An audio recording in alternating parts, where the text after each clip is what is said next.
On a quiet summer day in the small town of Circleville, Ohio, an ordinary mailbox held the beginning of one of the strangest unsolved mysteries in American history. A mystery that would terrorize families, destroy reputations, trigger a deadly chain of events, and leave investigators asking the same chilling question for decades. Who was the Circleville Letter Writer? Imagine living in a town where someone seems to know every secret you've ever hidden, where your private conversations, your personal relationships, and even your daily routines suddenly appear in anonymous letters sent not only to you but to your family. That's exactly what happened in Circleville, a peaceful farming community of just over 13,000 people located about 25 miles south of Columbus. In the late 1970s, Circleville looked like the kind of place where nothing extraordinary ever happened. Families knew each other by name. Kids rode bicycles through quiet streets. Church gatherings, football games, and county fairs brought everyone together. But beneath that peaceful surface, someone was watching. Someone who knew far too much.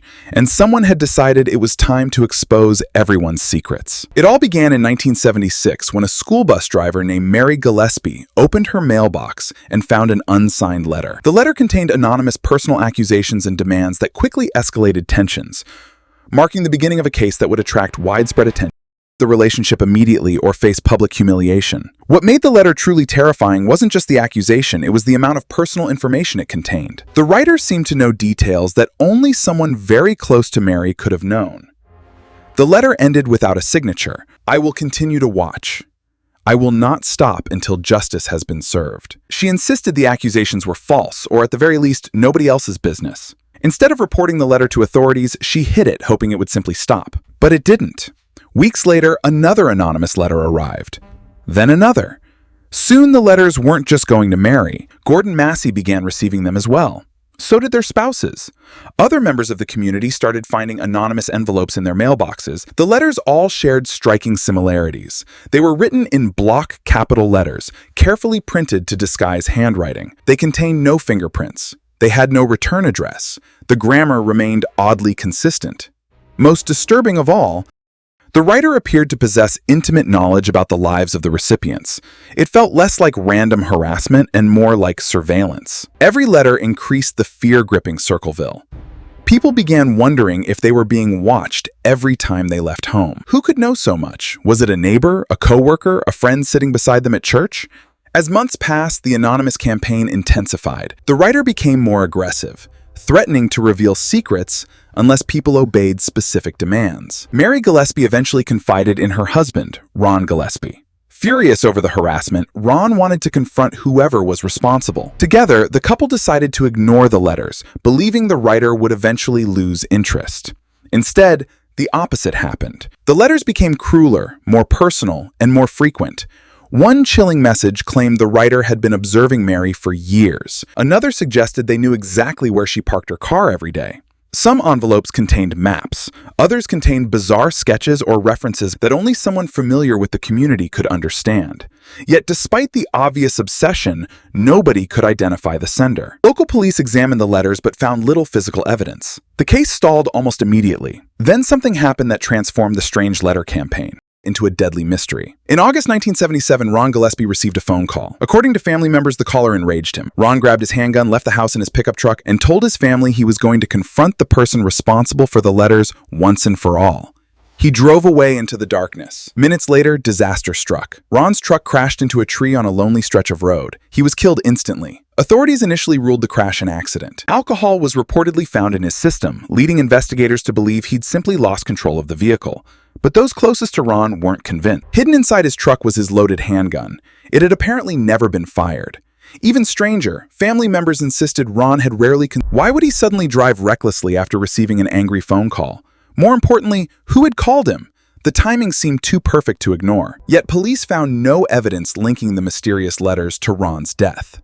Officially, it remained a tragic accident. Unofficially, whispers spread throughout Circleville that the anonymous writer had claimed the first victim. After Ron's funeral, most people expected the letters to stop. Instead, they exploded across the town. Mary continued receiving threatening messages accusing her of immoral behavior. Her children reportedly became targets as well. Friends, co-workers, and even complete strangers began opening envelopes containing accusations about their private lives. It seemed the writer had become emboldened. Every letter deepened the atmosphere of fear. Some residents stopped trusting longtime friends. Others accused neighbors of spying on them. The once close-knit community became divided by suspicion. Anyone could be the mysterious author. Some believed it had to be a member of law enforcement, because the writer seemed to avoid detection so easily. Others suspected someone working inside the school district. Still others believed multiple people were involved, sharing information to create the illusion of an all-seeing observer. Years passed, but the campaign never truly ended. Then, as Mary Gillespie drove her usual school bus route along a rural road, something caught her eye. Nailed to a fence post was a large homemade sign. Unlike the private letters, this message was meant for everyone to see. Parents, children, and passing drivers would all read it. Furious and humiliated, Mary stopped the bus after completing her route and returned to remove the sign herself. But as she pulled it from the fence, she noticed something unusual behind it. Attached to the sign was a small box connected to a string. Inside was a loaded handgun. The gun had been carefully rigged as a booby trap. If the sign had been pulled differently, the weapon could have discharged directly toward the person removing it. Mary had unknowingly come within inches of being killed. She immediately contacted authorities, who carefully examined the trap. Investigators discovered the serial number on the handgun had been partially scratched away, but forensic experts were eventually able to recover enough numbers to trace its ownership. The trail led detectives to a local... What investigators uncovered next would shock the town, divide public opinion for decades, and raise even more questions than answers. Was Paul Freshour truly the infamous Circleville Letter Writer, or had someone brilliantly framed him while the real author continued hiding in plain sight? The answer would become one of the most controversial chapters in one of America's greatest unsolved true crime mysteries. The investigation soon took an unexpected turn, revealing a level of complexity few had anticipated. Attention quickly shifted toward a maintenance worker for the local school district and the ex-husband of Mary's sister, Karen. The connection immediately raised eyebrows. Family disputes had existed for years, and detectives believed they had finally found a motive. When officers searched Paul's home, they discovered firearms, typewriters, and handwritten materials that they believed could be connected to the anonymous letters. Although they never found a definitive confession or physical evidence proving he had written the letters, prosecutors argued that the booby trap gun alone tied him directly to the campaign. Paul admitted that the handgun recovered from the roadside trap had once belonged to him. He insisted it had been stolen years earlier. He denied building the trap and denied writing a single anonymous letter. Throughout questioning, investigators, however, believed they had enough circumstantial evidence to move forward. During the trial, prosecutors presented handwriting experts who testified that Paul's writing bore similarities to the anonymous letters. Yet other experts disagreed, saying the comparisons were inconclusive. There were no fingerprints on the letters, no eyewitnesses who had seen Paul mailing them, no DNA evidence, and no confession. Much of the prosecution's case relied on inference and the recovered handgun. The jury ultimately found Paul guilty of attempted murder for setting the booby trap intended to kill Mary Gillespie. He was sentenced to prison. For many residents of Circleville, the mystery appeared solved. The anonymous writer had finally been caught. Newspapers reported the conviction, and some believed the nightmare was finally over. But that belief wouldn't last long. Soon after Paul was incarcerated, something astonishing happened. The anonymous letters continued. Families who had received them before Paul's arrest began finding new envelopes in their mailboxes. Local officials received more accusations. Some letters specifically mocked investigators for believing they had arrested the right person. If Paul was sitting behind bars, who was writing these new messages? Supporters of Paul's innocence immediately seized upon the development. They argued that it was impossible for him to continue the campaign from prison at the same pace. Skeptics suggested that perhaps friends or relatives were mailing letters on his behalf. Others believed the original writer had never been caught at all. The mystery deepened when Paul himself reportedly began receiving anonymous letters while in prison. One of the most famous messages allegedly read, "Now when are you going to believe you aren't going to get out of there? I told you 2 years ago. When we set them up, they stay set up." Whether every quoted version of that letter has been reproduced exactly over the years remains debated, but its existence became one of the most chilling details associated. If authentic, the message suggested that someone intended to influence the investigation's direction, or at least create that impression. After serving roughly 10 years, Paul was eventually released from prison on parole in 1994. Even after his release, he continued insisting he gave interviews claiming investigators had ignored evidence pointing toward other suspects and had focused on him because he was an easy target with a family connection to Mary. To this day, many people remain divided. Some believe Paul was guilty but had help from another person who continued mailing letters after his conviction. Others believe he was completely innocent and spent years in prison for a crime orchestrated by someone else. As researchers revisited the case over the decades, several alternative theories emerged. One theory suggested that the anonymous writer worked within the local school system. The letters contained detailed knowledge of school employees, bus routes, schedules, and relationships that might have been easier for an insider to obtain. Another theory proposed that the writer was someone with access to public records who supplemented those records with local gossip. Circleville was a small community where rumors traveled quickly, and a determined individual could collect surprisingly intimate details simply by listening in the campaign. Different writing styles appeared in some letters, though not all experts agreed. If multiple people were involved, it would explain how the harassment continued for years without anyone exposing the operation. Others wondered whether the entire mystery revolved around one exceptionally intelligent and patient individual who deliberately manipulated everyone around them.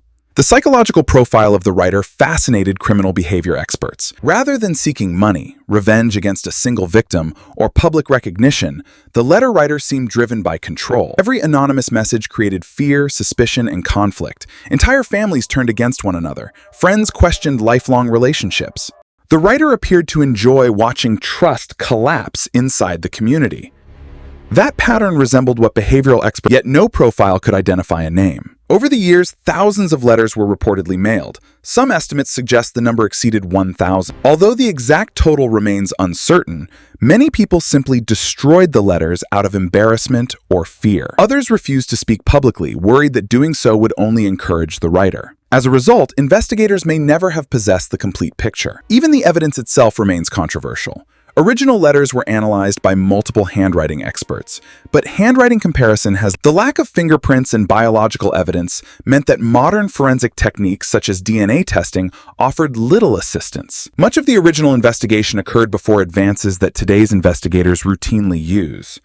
Unfortunately, time has also... Witnesses died. Physical evidence deteriorated. If the writer is still alive today, they would likely be elderly. If not, they may have taken the truth to the grave. The Circleville Letter Writer case has since inspired books, documentaries, podcasts, television programs, and endless debates across the internet. Amateur investigators continue analyzing postmarks, sentence structures, spelling habits, and timelines, hoping to identify patterns overlooked decades ago. Every few years, a new theory emerges claiming to have solved the mystery, only to face criticism from others who point out unanswered questions. Perhaps the greatest mystery is not simply who wrote the letters, but how they maintained such extraordinary access. Did they secretly know dozens of people across town? Were they constantly observing their victims?